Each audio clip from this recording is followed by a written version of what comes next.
In this question, you have to identify at what phase of meiosis dissolution of the synaptonymal complex occurs.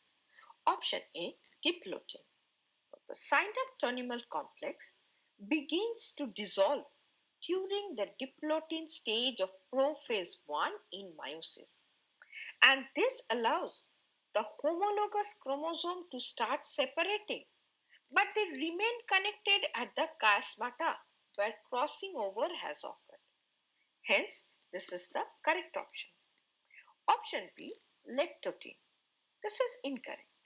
In leptotin, chromosomes start condensing, but the synaptonymal complex is not yet formed.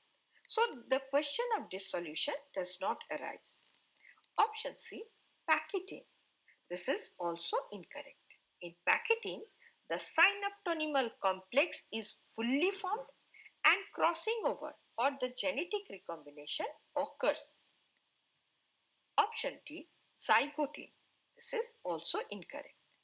In zygotin, homologous chromosomes start pairing through a process called synapsis and the synaptonymal complex begins to form.